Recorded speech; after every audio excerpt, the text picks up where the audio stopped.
हाँ जी, तो P block elements मैंने बताया एक एक करके पढ़ेंगे। ग्रुप 15 से स्टार्ट करेंगे। देखो, सबसे पहला टॉपिक इसमें दे रखा है अकरेंस। अकरेंस बस ये है कि कौन सा एलिमेंट कितना परसेंट नेचर में अकर करता है, किस फॉर्म में करता है। तो इससे जनरली क्वेश्चन कभी नहीं आता है। देखो, टाइम मिले एक बार वंस पूरा चैप्टर रीड तो करना ही है, ठीक है। बहुत डिटेल में उन टॉपिक्स की जानने की जरूरत है जो मैं मार्क कराऊंगा, लेकिन कम से कम एक बार सारा रीड करना है। तो मैं इस पे ज्यादा कुछ टाइम वेस्ट नहीं करूंगा, सीधा हम आगे बढ़ते हैं इनकी प्रॉपर्टीज के ऊपर। इलेक्ट्रॉनिक कॉन्फ़िगरेशन मैंने जनरल बताई दी, ग्रुप 15 के लिए क्या होती है। इस टेबल के अंदर इनकी ionisation enthalpy, first second third, electronegativity, ये सब दे रखी है, ठीक है। टेबल में ऑब्वियसली कोई वैल्यूज याद करनी नहीं है, ये सिर्फ ट्रेंड के लिए याद रखना है आप।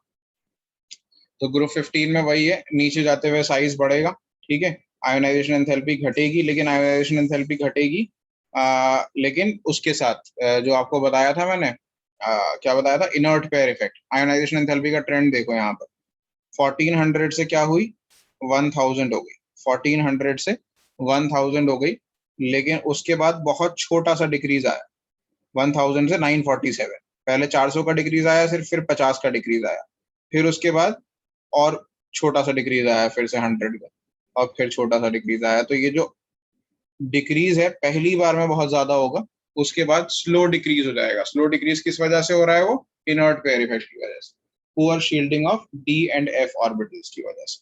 ये जनरली, हालांकि इसमें पूछा नहीं जाता है क्वेश्चन ज्यादा इससे, लेकिन फिर भी ये पता होना चाहिए आपको। इलेक्ट्रोनेगेटिविटी वही है, smaller the size higher the electronegativity. Physical properties भी नहीं करनी है। केमिकल रिएक्शंस में ऑक्सीडेशन नंबर्स मैंने बता दिए। ग्रुप 15 के कौन कौन से पॉसिबल ऑक्सीडेशन नंबर्स हैं। सबसे हाईएस्ट +5 पॉसिबल है, उससे लोअर +3 पॉसिबल है, ठीक है। उसके अलावा +1 +2 +4 भी होते हैं, लेकिन वो रेयर केस में आकर करते हैं, ठीक है। जैसे ये एग्जांपल दे रखा है, नाइट्रस एसिड जो होता है HNO2, ये अपने आप ही कन्वर्ट होता है HNO3 और H2O और NO में, यानी डिस्प्रोपोर्शनेशन रिएक्शन हो रहा है यहाँ। डिस्प्रोपोर्शनेशन का मतलब क्या है, इसकी ऑक्सीडेशन स्टेट इंक्रीज और डिक्रीज दोनों हो रही है। जैसे HNO2 के अंदर इसकी ऑक्सीडेशन स्टेट +3 होगी, और HNO3 में +5 होगी, ठीक है। तो +3 से +5 भी हो रही है, और NO के अंदर +2 होगी। तो ऑक्सीडेशन स्टेट डिक्रीज और इंक्रीज दोनों हो रही है साइमल्टेनियसली। +3 से +5 भी हो गई और +2 भी हो गई, यानी साइमल्टेनियस ऑक्सीडेशन और रिडक्शन रिएक्शन हो गया। इसी को क्या बोलते हैं हम, डिस्प्रोपोर्शनेशन रिएक्शन। और ये मैंने बताया था कि +3 ऑक्सीडेशन स्टेट शो करने की, लोअर ऑक्सीडेशन शो करने की स्टेबल टेंडेंसी नीचे की तरफ इंक्रीज होती जाती है, हायर ऑक्सीडेशन स्टेट शो करने की टेंडेंसी नीचे जाते हुए डिक्रीज होती जाती है। तो अगर हम nitrogen, phosphorus, arsenic, antimony, bismuth, ये हैं एलिमेंट, ठीक है। सॉरी, अगर हम ऊपर वाले एलिमेंट्स को देखेंगे तो they will more easily show +3 oxidation state, sorry, हाँ, they can easily show +3 as well as +5 oxidation state. These first two elements, nitrogen and phosphorus, can show both +3 and +5 oxidation state, while the elements lower than this will likely show +3 oxidation state only. +5 inert pair effect की वजह से show करना उनके लिए थोड़ा सा मुश्किल हो, ठीक है। ये बात समझ में आ गई। इनर्ट पेयर इफेक्ट या poor shielding of DNF orbital, दोनों चीजें बोल सकते हैं। अब इसके बाद जो चीज आती है इसके अंदर पढ़ने वाली, वो है अच्छा, एक चीज और याद रखनी है, हाँ।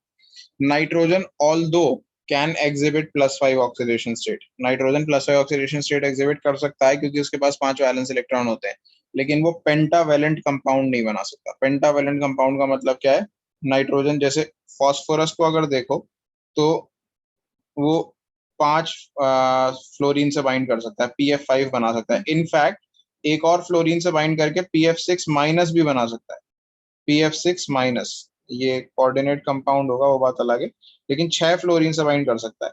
नाइट्रोजन के पास भी 5 वैलेंस इलेक्ट्रॉन है, लेकिन वो NF6- नहीं बना सकता, ठीक है। वो NF6-1- नहीं बना सकता। वो मैक्सिमम क्या बना सकता है, वो बना सकता है NF4- एट मोस्ट। इसका रीजन क्या है, नाइट्रोजन के पास d ऑर्बिटल अवेलेबल नहीं होता। नाइट्रोजन सेकंड पीरियड का एलिमेंट है, जिसके पास 2s और 2p सब शेल है। 2s 2p यानी कि 2s में 2 इलेक्ट्रॉन, एक ऑर्बिटल, और 2p में 3 ऑर्बिटल। टोटल मिला के कितने ऑर्बिटल अवेलेबल हैं? 4। अगर 4 ऑर्बिटल अवेलेबल है तो it can form at most 4 bonds. Phosphorus on the other hand has 3s 3p and 3d orbital. तो 3s में एक, 3p में 3 और 3d में 5 और, तो टोटल 9 ऑर्बिटल्स क्योंकि फॉस्फोरस के पास अवेलेबल हैं, तो वो अप टू 9 बॉन्ड्स तक बना सकता है। बट 9 बॉन्ड्स फीजिबल नहीं होते, तो वो मैक्सिमम 6 ही बनाता है। बेसिकली नाइट्रोजन की कोवेलेंसी 4 पे लिमिटेड है। Phosphorus on the other hand can expand its covalency beyond 4। It is due to unavailability of d orbital in nitrogen. तो nitrogen covalency limited to 4। Phosphorus के अंदर या उसके नीचे वाले भी, बल्कि फॉस्फोरस, आर्सेनिक, इन सभी में, फॉस्फोरस, आर्सेनिक, एंटीमनी, बिस्मथ, इन सभी के अंदर कोवेलेंसी इज बियॉन्ड 4। मतलब 4 से ज्यादा बॉन्ड बनाना पॉसिबल है, नाइट्रोजन के केस में नहीं है, due to the unavailability of d orbital. ठीक है, इस पे क्वेश्चंस आते हैं, सिंपली है आगे क्वेश्चन, इसलिए ये मैं लिखवा इसलिए नहीं रहा हूँ क्योंकि ये सब चीजें क्वेश्चंस में कवर हो जाएंगी जिनके आंसर्स आप लिखो। ठीक है, कोवेलेंसी वाली बात समझ में आ गई? साहिल, तौरा, पुनीत, समझ में आ गई? Yes sir. ठीक है। Anomalous behaviour of nitrogen. तो नाइट्रोजन जो है वो अनोमलस यानी डिफरेंट बिहेवियर शो करता है compare to other elements of this group. Nitrogen is the first element, it shows behavior different from the other elements in this group. First of that different behavior, it can form a p pi multiple bond with itself and with other element. p pi multiple bond मतलब nitrogen अपने साथ ही triple bond बना सकता है। Phosphorus अपने साथ नहीं बना सकता डबल बॉन्ड या triple bond, maximum single bond बनता है फॉस्फोरस फॉस्फोरस के बीच में। ठीक है, तो nitrogen can form a p multiple bond with itself and also with other elements. It can form a triple bond with carbon as well. It can form a double bond with oxygen as well. Phosphorus cannot do that. Phosphorus can form a double bond with oxygen, but it cannot form a triple bond with nitrogen. It is not possible. ठीक है, double bond तो बना लेता है oxygen के साथ। तो nitrogen के पास काफी वर्सेटैलिटी है इस चीज के अंदर। ठीक है, उसके बाद इसकी इलेक्ट्रोनेगेटिविटी काफी हाई होती है compare to other elements nitrogen की। ठीक है, ये याद होगा, अगर ये FON हाईएस्ट एलिमेंट है उसके अंदर आता है नाइट्रोजन। तो nitrogen is a very electronegative element, it is capable of hydrogen bonding while the other elements are not. Phosphorus, arsenic, antimony is not capable of hydrogen bonding, nitrogen is. ठीक, उसके बाद nitrogen जो है वो N2 as a molecule inert होता है। Inert मतलब unreactive. क्यों? क्योंकि N2 के अंदर नाइट्रोजन नाइट्रोजन ट्रिपल बॉन्डेड होते हैं, which is a very very strong bond. ठीक है, it has a bond enthalpy of nearly 941.4 kilojoule पर मोल। ये वैल्यू याद करना जरूरी नहीं है, और you can remember it is very high. ठीक है, so it is inert at room temperature. Room temperature पे ये रिएक्ट ही नहीं करेगी गैस। अगर नाइट्रोजन गैस से किसी भी चीज को रिएक्ट कराना है तो you will have to heat it up, तभी वो रिएक्ट करती है। ठीक है, लेकिन नाइट्रोजन नाइट्रोजन का ट्रिपल बॉन्ड जितना स्ट्रांग होता है उतना ही नाइट्रोजन नाइट्रोजन का सिंगल बॉन्ड वीक होता है। अगर नाइट्रोजन नाइट्रोजन के बीच में सिंगल बॉन्ड है तो वो वीक होगा। इसी वजह से नाइट्रोजन कैटिनेशन नहीं कर पाता। कैटिनेशन का मतलब क्या है? जैसे फॉस्फोरस को अगर तुम देखोगे तो फॉस्फोरस कई बार पॉलीएटॉमिक फॉर्म में मिलता है। जैसे फॉस्फोरस इस तरीके से होते हैं लिंक्ड। ये एक फॉस्फोरस का टेट्राहेड्रल स्ट्रक्चर हो गया, और एक और ऐसे यहाँ पे फॉस्फोरस का टेट्राहेड्रल स्ट्रक्चर हो गया। ये जो मैं स्ट्रक्चर बना रहा हूँ, ये इसे कहते हैं हम रेड फॉस्फोरस, और ऐसे ये चेन चलती चली जाएगी आगे तक। ठीक है, काफी लंबी चेन हो जाएगी ये फॉस्फोरस की। तो फॉस्फोरस शोज कैटिनेशन। इसी की प्रॉपर्टी को कैटिनेशन कहते हैं ना, अपने अपने आप से ही लिंक करके बड़े मॉलिक्यूल्स बनाना। कार्बन में होती है catenation, carbon can form like buckminsterfullerenes, other several other molecules, graphite, बड़ी बड़ी लेयर्स। तो फॉस्फोरस भी काफी बड़े बड़े मॉलिक्यूल्स बना सकता है। नाइट्रोजन क्यों नहीं बनाता? नाइट्रोजन जनरली N2 की फॉर्म में ही एग्जिस्ट करता है। उसकी वजह ये है कि बड़े स्ट्रक्चर्स बनाने के लिए नाइट्रोजन नाइट्रोजन का सिंगल बॉन्ड स्टेबल होना चाहिए। तो नाइट्रोजन नाइट्रोजन के बीच में जो सिंगल बॉन्ड होता है वो इतना अनस्टेबल होता है कि अगर हम लंबे स्ट्रक्चर्स बनाने की कोशिश करेंगे तो ये बॉन्ड टूट जाएंगे सारे। ठीक है, क्योंकि नाइट्रोजन तभी स्टेबल हो पाएगा जब वो दो नाइट्रोजन एटम एक दूसरे से ट्रिपल बॉन्ड बनाए। तो due to the weak single bond between nitrogen atoms, nitrogen is unable to show catenation. ठीक है,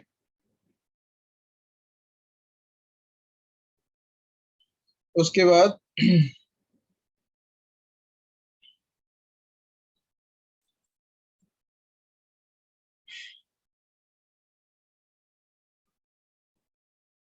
और ये तो मैंने बता ही दिया कि नाइट्रोजन की केमिस्ट्री को कौन इनहिबिट करता है, डी ऑर्बिटल का एब्सेंस। डी ऑर्बिटल का एब्सेंस की वजह से वो अपनी कोवेलेंसी को एक्सपैंड नहीं कर पाता बियॉन्ड 4 और डी5 लिंकेज नहीं कर पाता, जो कि अदर एलिमेंट्स कर पाते हैं। ठीक है, तो ये एक नाइट्रोजन की जो भी अनोमलीज थी वो हो गई। ठीक है, फिर मैंने बताया था आपको जब अभी इंट्रोडक्शन में कि हम ये भी पढ़ेंगे कि ये एलिमेंट्स डिफरेंट कंपाउंड्स कौन कौन से बनाते हैं। तो हाइड्राइड्स मैंने बताया था, हाइड्रोजन के साथ इनके कंपाउंड बना है। तो हाइड्राइड्स कौन कौन से बनेंगे, देखो ये यहाँ मार्क कर रखे हैं इन्होंने, NH3BH3, AS arsenic H3, ASH3, SbH3, bismuth H3। ठीक है, तो डिफरेंट हाइड्राइड्स हो गए। इन हाइड्राइड्स की प्रॉपर्टीज दे रखी हैं आप। तो रिएक्टिविटी टुवर्ड्स हाइड्रोजन के अंडर ये टॉपिक आता है। तो हाइड्राइड्स के अंदर अगर हम देखें तो नाइट्रोजन अमोनिया जो है इज द ये हाइड्रोजन बॉन्डेड होता है, तो ammonia can exist in liquid form as well, but it is highly volatile. और ये लिक्विड फॉर्म में इसलिए एग्जिस्ट करता है क्योंकि NH3 के मॉलिक्यूल आपस में हाइड्रोजन बॉन्ड बना सकते हैं। All the other element all of them all the other hydrides will exist either as a gas or when it becomes too large they can exist as solid as well।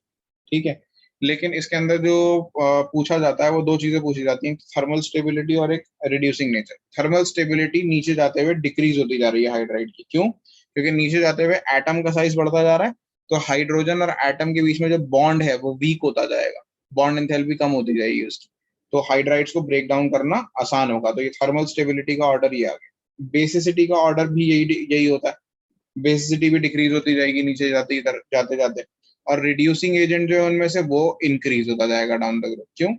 क्योंकि reducing agent क्या होते हैं, reducing agent वो होते हैं जो खुद oxidise होते हैं। खुद ऑक्सीडाइज होने का मतलब जो इजीली हाइड्रोजन लूज कर दे। तो सबसे आसानी से हाइड्रोजन कौन लूज करेगा इसमें, bismuth, because it is largest in size.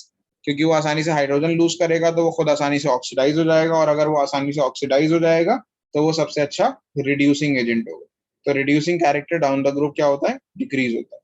ठीक है, तो ये तीन चार चीजें हैं देखो यहाँ पे। The stability of hydride decreases from NH3 to BH3 which can be observed from their bond dissociation enthalpy। तो बॉन्ड डिसोसिएशन एंथैल्पी नीचे जाते हुए डिक्रीज हो रही है, इसी वजह से इनका स्टेबिलिटी भी हाइड्राइड्स का नीचे डिक्रीज होता जा रहा है। Reducing character of the hydrides increases. ठीक है, तो रिड्यूसिंग कैरेक्टर जो है हाइड्राइड्स का वो क्यों होगा, इंक्रीज क्यों होगा, क्योंकि जितनी आसानी से वो हाइड्रोजन लूज करेगा उतनी आसानी से खुद ऑक्सीडाइज होगा, और इसी वजह से वो अच्छा रिड्यूसिंग एजेंट हो जाएगा। ठीक है, और basicity also decreases in the order, क्योंकि जो लोन पेयर होता है इसके ऊपर वो बेसिसिटी के लिए रिस्पॉन्सिबल होता है। NH3 में जो लोन पेयर है वो, ये लोन पेयर PH3 में फॉस्फोरस पे भी होता है, आर्सेनिक पे भी होता है, एंटीमनी पे भी होता है, बिस्मथ पे भी होता है। तो एटम का साइज जितना बड़ा होगा लोन पेयर उतना ही डीलोकलाइज्ड हो जाएगा, लेस अवेलेबल होगा। लेस अवेलेबल होगा तो बेसिसिटी डिक्रीज होती जाएगी। ठीक है, और फिर due to high electronegativity and small size of nitrogen, NH3 exhibits hydrogen bonding in solid as well as liquid state. Because of this, it has a higher melting and boiling point than PH3। तो ammonia का melting and boiling point highest होता है, क्यों? Because of hydrogen bonding, intermolecular hydrogen bonding। ठीक है, compared to other hydrides। Clear है? फिर है reactivity towards oxygen। ऑक्सीजन से कैसे रिएक्ट करते हैं? तो ऑक्सीजन से रिएक्ट करके दो टाइप के ऑक्साइड्स बनाते हैं, E2O3 और E2O5। एग्जांपल जैसे P2O3 और P2O5, ये दो पॉसिबल ऑक्साइड्स हैं इसके अंदर। ठीक है, अब इन ऑक्साइड्स में से जो हायर ऑक्सीडेशन स्टेट वाला ऑक्साइड है वो मोर एसिडिक होता है। The oxide in the higher oxidation state of the element is more acidic, यानी कि P2O5 is more acidic. Why is it more acidic? क्योंकि P2O5 में फास्फोरस की ऑक्सीडेशन स्टेट है +5 और P2O3 में +3। +5 वाला इलेक्ट्रॉन ज्यादा आसानी से गेन करेगा या +3 वाला आसानी से गेन करेगा इलेक्ट्रॉन? हाँ जी बताओ। +5। +5, क्योंकि वो हाईएस्ट पॉसिबल ऑक्सीडेशन स्टेट में it has no way of losing more electron, तो it can only accept electron. और इलेक्ट्रॉन एक्सेप्टिंग स्पीशीज क्या होती हैं? एसिडिक होती हैं, यही बताया था। Electron deficient species Lewis acid की तरह बिहेव करती हैं, that is why higher oxidation state compounds या फिर higher oxidation state oxides are more acidic. P2O5 more acidic होगा कंपेयर टू P2O3, ठीक है, या AS2O3, कोई सा भी ऑक्साइड ले लो, मैंने फास्फोरस का तो एग्जांपल ले लिया, ठीक है। अच्छा, their acidic character decreases down the group, acidic character नीचे जाते हुए डिक्रीज होता जाता है, क्यों? क्योंकि नीचे जाते हुए मेटालिक कैरेक्टर बढ़ रहा है, bismuth is metallic, slightly metallic, तो मेटालिक ऑक्साइड्स बेसिक होते हैं, तो जैसे जैसे हम नीचे जाते जाएंगे एसिडिक कैरेक्टर ऑक्साइड्स का क्या होता जाएगा? डिक्रीज का, दोनों डिक्रीज होता जाएगा, दोनों ही ऑक्साइड, E2O3 का भी, E2O5 का भी, ठीक है। अच्छा, the oxides of E2O3 of nitrogen and phosphorus are purely acidic, तो ये एग्जांपल इन्होंने रखे हैं। नाइट्रोजन फास्फोरस के ऑक्साइड देखें तो वो प्योरली एसिडिक होते हैं, आर्सेनिक का एंड एंटीमनी का एम्फोटेरिक होता है, और बिस्मथ का प्रीडोमिनेंटली बेसिक होता है। तो अगर N2O3 और P2O3 देखें तो ये हैं एसिडिक, ठीक है। उसके बाद AS2O3 और Sb2O3 देखें तो ये हैं एम्फोटेरिक, एम्फोटेरिक यानी कि they exhibit both acidic as well as basic character, ठीक है। और बिस्मथ का जो ऑक्साइड है Bi2O3, ये बेसिक होता है प्योरली, ठीक है, तो ये याद रहेगा। Yes sir. Reactivity towards halogen, halogen के साथ भी ये दो कंपाउंड बनाते हैं, दो पॉसिबल ऑक्सीडेशन स्टेट है ना, मैंने क्या बताई थी इनकी, दो पॉसिबल ऑक्सीडेशन स्टेट है जो मोस्ट कॉमन है, +5 +3, तो वही शो कर रहे हैं यहाँ पे भी, EX3 और EX5, +5 +3 ऑक्सीडेशन स्टेट, ठीक है। नाइट्रोजन जो है वो पेंटाहेलाइड नहीं बनाता, नाइट्रोजन के केस में सिर्फ NX3 बन सकता है, NX5 नहीं बन सकता, कोई बताएगा क्यों? अभी बताया मैंने इसका reason. Due to absence of d orbital. Very good, तो एब्सेंस ऑफ डी ऑर्बिटल की वजह से नाइट्रोजन में NX5 बनना पॉसिबल नहीं है, ठीक है। तो हैलाइड वो ट्राई हैलाइड बना सकता है, फास्फोरस बाकी सारे हैलाइड्स बना सकता है। अब इन दोनों हैलाइड्स के अंदर से, जैसे फास्फोरस के दो हैलाइड लिख दिए मैंने, PCl3 PCl5, इन दोनों में से ज्यादा कोवेलेंट कैरेक्टर किसमें होगा, ये क्वेश्चन है, आगे ही क्वेश्चन है इसके। आउट ऑफ PCl3, या हम इसको X ही लिख दें, Cl हटाओ, PX3 और PX5 में से ज्यादा कोवेलेंट कौन सा है? तो ज्यादा कोवेलेंट होता है ये PX5। वाई? क्योंकि देखो दोनों में एनायन तो सेम ही है, हैलोजन, ऑक्सीडेशन स्टेट इसमें +5 है, इसमें +3 है। तो आपने एक चीज पढ़ी थी last year, Fajans rule, Fajans rule क्या बोलता था? Cation with higher charge and smaller size have high polarising power, तो pentavalent phosphorus has a greater polarizing power and therefore it will induce greater covalent character। मैं दोबारा से याद दिला देता हूं अगर भूल गए हो तो। क्या होता है? कैटायन स्मॉल होता है और एनायन लार्ज होता है अगर साइज में, तो लार्ज एनायन के इलेक्ट्रॉन क्लाउड को ये डिस्टॉर्ट कर देता है, लार्ज कैटायन ऐसे करके, ठीक है। तो जिसकी वजह से कंपाउंड में कोवेलेंट कैरेक्टर आता है। अब ये जो कैटायन है पॉजिटिव वाला, ये जितना ज्यादा पॉजिटिव होगा उतना ही ज्यादा इसके अंदर पोलराइजिंग पावर होगी। तो कौन सा कैटायन ज्यादा पॉजिटिव है, +5 या +3? पेंटावेलेंट कैटायन ज्यादा पॉजिटिव है, ठीक है। फॉस्फोरस PX5 का कैटायन ज्यादा पॉजिटिव है, तो इसी वजह से वो ज्यादा पोलराइज कर पाएगा एनायन को, एक्स को ज्यादा पोलराइज कर पाएगा, और ज्यादा पोलराइज कर पाएगा तो ज्यादा कोवेलेंट कैरेक्टर किसमें होगा? PX5 में। आई बात समझ में? Yes sir. Yes sir. और कैटायन जितना स्मॉल होता है उतना भी अच्छा होता है, ठीक है। तो जैसे कि अगर NF3 और PF3 लिखा हुआ है, एक NF3 है और एक PF3 है, इन दोनों में से कौन ज्यादा कोवेलेंट होगा? दोनों 3 3 है इस बार, 5 वाला नहीं लिया मैंने। कौन ज्यादा कोवेलेंट होगा, NF3 या PF3? PF3। NF3 जितना स्मॉल कैटायन होता है उतनी ज्यादा पोलराइजिंग पावर होती है, ये तो बताया मैंने, smaller size higher charge. Smaller size किसका होगा नाइट्रोजन और फास्फोरस में से? नाइट्रोजन। नाइट्रोजन का, ठीक है। तो this will be more covalent, PX3 PX5 में PX5 will be more covalent, ठीक है। क्लियर है ओके कोवेलेंट? सर। तो उसके लिए देखना होता है small cation with high charge, ठीक है। और एनायन क्या देखना होता है? लार्ज एनायन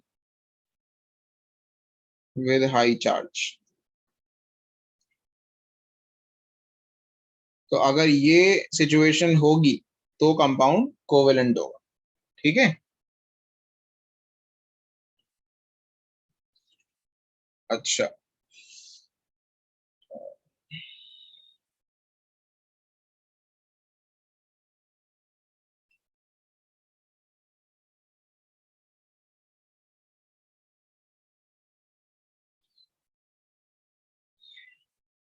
नाइट्रोजन के केस में सिर्फ NF3 नोन है, बाकी के केस में बाकी सारे ट्राई हैलाइड जो हैं वो स्टेबल होते हैं।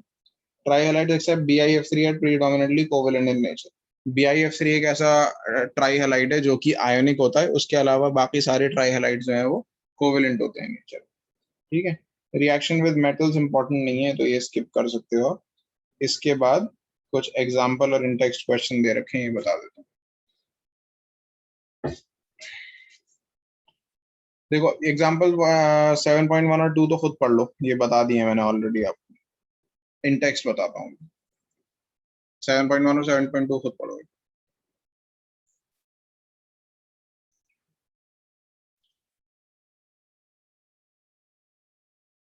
हाँ जी, समझ में आया 7.1?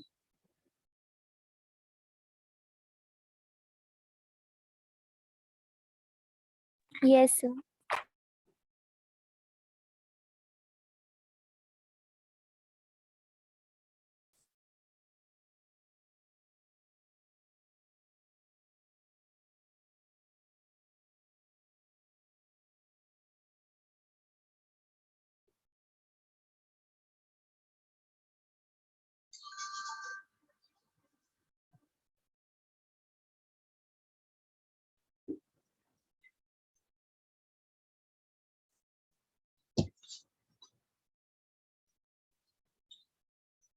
ठीक है, दोनों समझ में आ गया। PH3 का लोअर बॉइलिंग पॉइंट क्यों होता है? क्योंकि NH3 जो है वो हाइड्रोजन बॉन्ड कर लेता है। अब इंटेक्स्ट क्वेश्चन देखो, why are pentahalides of phosphorus arsenic antimony bismuth are more covalent than trihalides? ये भी बता दिया मैंने। पेंटाहेलाइड्स क्यों कोवेलेंट होते हैं? Because pentavalent cations have higher polarising power. ठीक है, ये सिंपल सा एक लाइन का आंसर आ जाए। फिर है why BiH3 strongest reducing agent among all the hydrides of group 15 elements. तो BiH3 स्ट्रॉन्गेस्ट रिड्यूसिंग एजेंट क्यों है बाकी सारे हाइड्राइड्स में? क्योंकि BiH3 के बीच में जो बॉन्ड है वो बहुत वीक होता है। ठीक है, जो बॉन्ड है वो बहुत वीक होता है, बिस्मथ के लार्ज साइज की वजह से बॉन्ड डिसोसिएशन एंथैल्पी बहुत कम होती है BiH3 की, तो it can easily lose a hydrogen atom. because it can easily lose a hydrogen atom, it will act as a strong reducing agent. ठीक है, समझ में आई बात ये? Yes sir. तो ये हो गई ग्रुप 15 की जनरल प्रॉपर्टीज। इसके बाद जो अगला अब स्पेसिफिक कंपाउंड्स मैंने बताए थे वो शुरू करेंगे हम।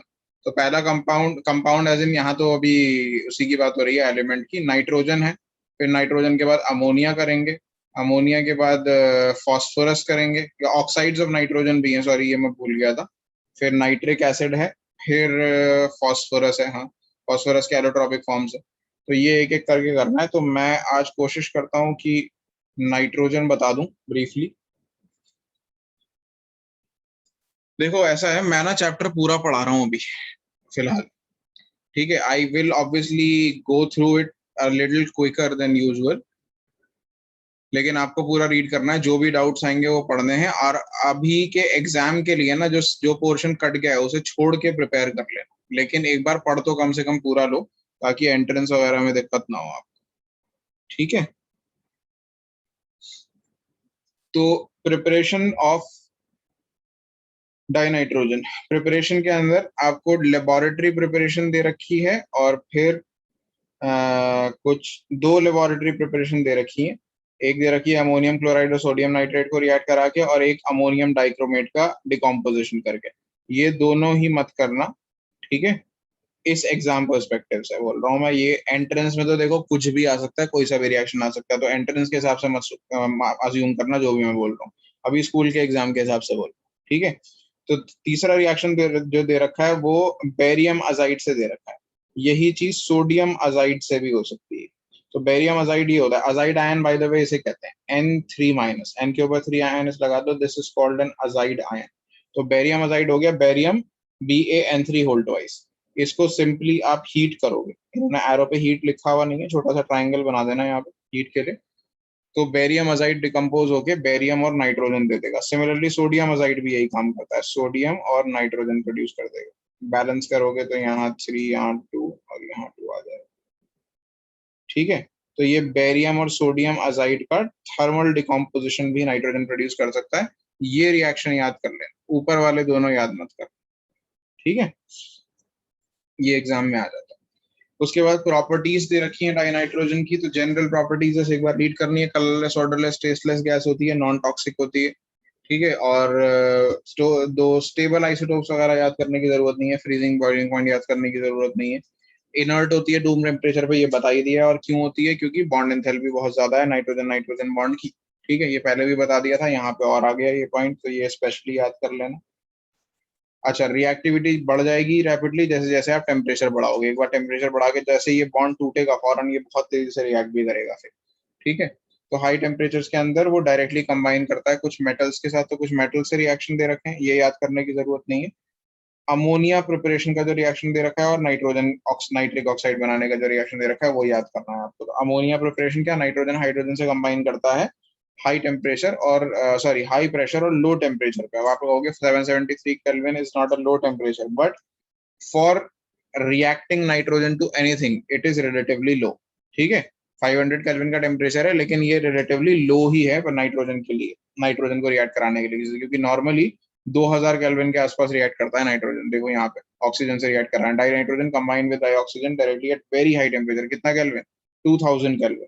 तो 2000 केल्विन क्यों चाहिए होता है इतना हाई टेम्परेचर, नाइट्रोजन नाइट्रोजन का डबल बॉन्ड तोड़ने के लिए। ठीक है, हाइड्रोजन से रिएक्ट कराने के लिए नहीं चाहिए, वो तो हो जाएगा, लेकिन नाइट्रोजन नाइट्रोजन का डबल बॉन्ड तोड़ने के लिए वो 773 केल्विन का टेम्परेचर लग रहा है। ऑक्सीजन के साथ तो 2000 केल्विन लगेगा। ठीक है, क्या बनाएगा, नाइट्रिक ऑक्साइड। हालांकि ये नाइट्रिक ऑक्साइड जो है बहुत स्टेबल नहीं होता, तो ये एक और ऑक्सीजन से कंबाइन करके जल्दी ही नाइट्रोजन डाइऑक्साइड में भी कन्वर्ट हो जाता है। ठीक है, क्योंकि nitric oxide is not very stable on its own. समझ में आई बात। फिर इसके यूजेस दे रखे हैं और फिर वही दो रिएक्शंस दिए हैं जो मैंने आपको बताए थे पहले। सॉरी, सोडियम अजाइड का रिएक्शन दे रखा है, देखो ये मैंने ऑलरेडी बता दिया। क्वेश्चन क्या है, right the reaction of thermal decomposition of sodium azide, वो लिख दिया हमने। फिर अगला इंटेक्स क्वेश्चन क्या दे रखा है, why is N2 less reactive at room temperature. क्यों लेस रिएक्टिव होता है, because of the high bond dissociation enthalpy of nitrogen nitrogen triple bond. ठीक है, यहां तक क्लियर, किसी को कोई डाउट।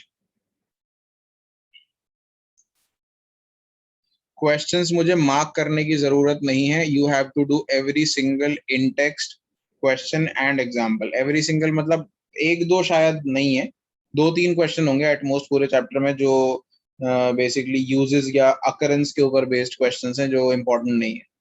उनको भी कर लोगे तो कोई बुराई नहीं है उसके अंदर, वो हार्डली एक आध लाइन का आंसर होता है। तो क्वेश्चंस सारे करने, ठीक है। और एनसीईआरटी के क्वेश्चन सफिशिएंट नहीं होंगे एग्जाम के लिए, तो थोड़े एक्स्ट्रा भी करने पड़ेंगे, वो मैं करा दूंगा। ठीक है, एनी डाउट सो फार? No, sir. ठीक है, तो नेक्स्ट टॉपिक है अमोनिया। अब अमोनिया के प्रिपरेशन के लेबोरेटरी या small scale small quantity preparation के लिए ये दे रखे हैं। यूरिया से प्रिपेयर कर सकते हैं। यूरिया ये होता है NH2CONH2, इसमें वाटर डालोगे ये अपने आप ही डिकम्पोज हो जाता है। ठीक है, पहले अमोनियम कार्बोनेट बनाता है और फिर अमोनिया और वाटर एंड CO2। तो ये जो रिएक्शन है ना, ये ऑटोमेटिकली ये यूरिनल्स होते हैं। यूरिनल में जो स्मेल आ रही होती है आपको क्यों आती है, क्योंकि हमारे यूरिन के अंदर, ह्यूमन यूरिन के अंदर ये होता है यूरिया। अब वॉशरूम के अंदर जो है यूरिन, जब यूरिन जाएगा तो उसके अंदर वाटर पहले से ही प्रेजेंट है और वो रिएक्ट करेगा, उससे रिएक्ट करेगा तो पहले वो अमोनियम कार्बोनेट में कन्वर्ट होगा, फिर अमोनिया में कन्वर्ट होगा। तो जो स्मेल आती है वो बेसिकली इसी की होती है। पंजेंट स्मेल जो आती है आपको वॉशरूम्स के पास से या यूरिनल्स के पास से, वो पंजेंट स्मेल इसकी होती है और इससे प्रोड्यूस होता है ह्यूमन यूरिन। ठीक है, तो ये रिएक्शन याद करना कोई बड़ी बात नहीं है, हालांकि it's not that important, but still कर लोगे तो अच्छी बात है। फिर अमोनियम क्लोराइड और अमोनियम सल्फेट से जो रिएक्शन दे रखा है, not that important from exam perspective. This entire paragraph is extremely important. This is Haber's process. Haber's process यानी इंडस्ट्रियल स्केल पे इस प्रोसेस को यूज किया जाता है इंडस्ट्रियल स्केल पे अमोनिया को प्रिपेयर करने के लिए। तो रिएक्शन तो बहुत सिंपल है, रिएक्शन में कुछ नहीं है याद करना, नाइट्रोजन को हाइड्रोजन से रिएक्ट कराया, अमोनिया बना दिया, करते आ रहे हो बहुत पहले से। इसमें याद क्या करना है जो नीचे लिखा हुआ है, according with Le Chatelier's principle, high pressure would favour the formation of ammonia. Why high pressure? Reactant में देखो कितने मोल्स है, 1 मोल नाइट्रोजन, 3 मोल हाइड्रोजन, ठीक है, टोटल मिला के लेफ्ट साइड पे 4 मोल है और राइट साइड पे क्या बन रहा है, 2 मोल अमोनिया। तो प्रेशर कहाँ हाई है, लेफ्ट पे हाई प्रेशर है और राइट पे लो प्रेशर है। तो रिएक्शन को अगर फॉरवर्ड डायरेक्शन में लेके जाना चाहते हैं तो हमें कैसा प्रेशर रखना चाहिए, high. If we increase the pressure, reaction will, the equilibrium will shift towards right, या or the reaction will move in forward direction, ठीक है। तो according to Lee Chateliers principle, this reaction will be favored, the production of ammonia will be favored at high pressure, and you can also see that the reaction is exothermic. तो exothermic reactions जो हैं वो लो temperature पे forward direction में जाते हैं। कोई भी रिएक्शन जो हीट रिलीज कर रहा है, if you wanted to release heat more quickly, what will you do, you make it cold, यानी कि you carry out the reaction at lower temperature. तो क्या दो कंडीशन याद करनी है specially, high pressure, low temperature, ठीक है। उसके अलावा अब लो टेम्परेचर 700 केल्विन के आसपास है, लेकिन ये मत सोचना कि ये लो नहीं है, हाई है, लो ही है, ये नाइट्रोजन से रिएक्ट करा रहे हो क्योंकि आप, ठीक है। तो हाई प्रेशर कितना, तकरीबन 200 into 10⁵ पास्कल, पास्कल में याद ना रहे तो 200 ATM याद कर लेना, 200 ATM का प्रेशर और 700 केल्विन के आसपास टेम्परेचर। अगर वैल्यू याद कर लोगे तो it will be more impressive, लेकिन ये भी याद रखना कि हाई है और ये लो है, वो ये लिखना ज्यादा जरूरी है रादर देन द वैल्यूज। ये हाई प्रेशर चाहिए, लो टेम्परेचर चाहिए। उसके अलावा small amounts of potassium oxide and aluminium oxide. अच्छा, कैटलिस्ट चाहिए होता है iron oxide, main catalyst iron oxide है, और K2 और Al2O3 जो है वो बेसिकली प्रमोटर्स होते हैं जो कैटलिस्ट को हेल्प करते हैं, सपोर्ट करते हैं बेसिकली कैटलिस्ट को। तो it needs an iron oxide catalyst with potassium and aluminium oxide as promoters, ठीक है। फिर ये अच्छा, molybdenum as a promoter use किया जाता है, और सॉरी उल्टा बोल दिया मैंने, पोटेशियम ऑक्साइड और एल्यूमिनियम ऑक्साइड तो सपोर्टिंग कैटलिस्ट ही हैं, मोलिब्डेनम जो है it is used as a promoter in this reaction. ये इसका डायग्राम दे रखा है इसी प्रोसेस का, डायग्राम करना जरूरी नहीं है, ठीक है। तो ये हो गया प्रिपरेशन ऑफ अमोनिया, ठीक है। अच्छा 5 मिनट्स में क्लास एंड ही हो जाएगी, तो ये अमोनिया वाला ही टॉपिक कंप्लीट कर लेते हैं, फिर बाकी नेक्स्ट क्लास में करेंगे, ठीक है। तो अमोनिया कंप्लीट कर लेते हैं। अमोनिया की फिर प्रॉपर्टीज दे रखी है, स्ट्रक्चर तो आपने बनाया ही है, एक लोन पेयर होता है ऊपर और 3 हाइड्रोजन यहाँ लगे होते हैं, ट्राइगोनल पिरामिडल स्ट्रक्चर होता है इसका with lone pair on top. ये जो लोन पेयर है इसको लुईस बेस बना देता है, ठीक है। इसी वजह से ammonia as a base act करता है due to the lone pair of electron on the nitrogen atom, ठीक है। कलरलेस गैस होती है, पंजेंट ऑर्डर होता है, फ्रीजिंग बॉइलिंग पॉइंट याद करने की जरूरत नहीं है, सॉलिड एंड लिक्विड स्टेट दोनों में एग्जिस्ट कर सकती है हाइड्रोजन बॉन्डिंग की वजह से, और गैस स्टेट में तो एग्जिस्ट करती है। अमोनिया मॉलिक्यूल ट्राइगोनल पिरामिडल होता है, ये बता दिया आपको। हाईली सोल्यूबल होता है वाटर में, वाटर में डिसॉल्व होकर क्या करता है, अमोनियम आयंस और हाइड्रोक्साइड आयन, यानी कि वाटर से H+ एक्सेप्ट करके अमोनियम आयन में कन्वर्ट हो जाता है खुद, और बचता क्या है, OH-। तो ammonia does not release OH- ion, it makes the water release OH- ions, ठीक है। उसके बाद जो इंपॉर्टेंट रिएक्शन है ना, वो अमोनियम सॉल्ट्स बनाता है इनके साथ, ये इंपॉर्टेंट नहीं है रिएक्शन, ये वाले हैं, ये इंपॉर्टेंट है पैराग्राफ, और ये रिएक्शन इंपॉर्टेंट है, ठीक है। तो इस पैराग्राफ में क्या लिखा हुआ है, the presence of lone pair of electron on the nitrogen atom of ammonia makes it a Lewis base. ये याद रखना, ये मैंने बताया था कि अमोनिया लुईस बेस क्यों एक्ट करता है, because of the lone pair of electron on the nitrogen atom. It donates the electron pair to form linkage with metal ions. अब अगला पॉइंट ये मेटल आयन से लिंकेज कर सकता है लोन पेयर डोनेट करके। ये जो कंपाउंड्स बन रहा है ना, देखो कॉपर आयन से रिएक्ट कर रहा है, यहाँ पे पहला रिएक्शन देखो, कॉपर आयन से अमोनिया रिएक्ट कर रहा है और ये कॉम्प्लेक्स बना रहा है, कॉपर NH3 होल 4 2+। ये जो कॉम्प्लेक्स है ये डीप ब्लू कलर का होता है। अब ये कॉम्प्लेक्स एग्जैक्टली ये जो स्क्वायर ब्रैकेट बनाते हैं ना हम ये इस कंपाउंड के अंदर, इन्हें कॉम्प्लेक्सेस कहते हैं, कोऑर्डिनेशन कॉम्प्लेक्सेस। जब चैप्टर 9 पढ़ोगे सेकंड टर्म के अंदर उसमें समझ में आएगा कोऑर्डिनेशन कॉम्प्लेक्सेस क्या होते हैं। फिलहाल रिएक्शन रटना पड़ेगा because I cannot go on to explain coordination complexes right now. It will take a lot of time.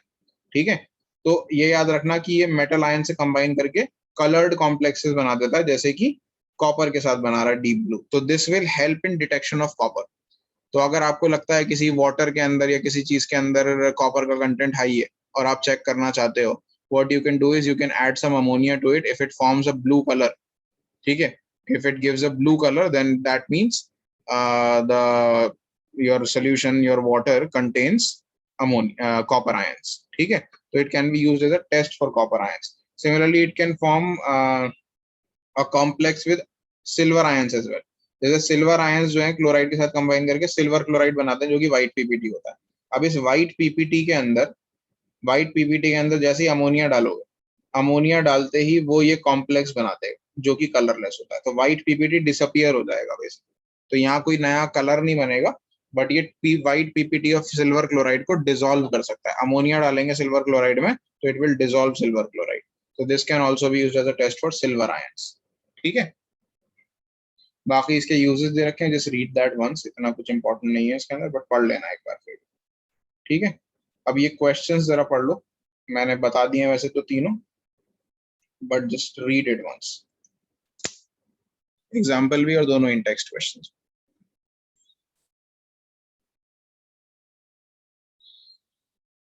ठीक है, लुईस बेस क्यों एक्ट करता है ये भी पता है, लोन पेयर की वजह से।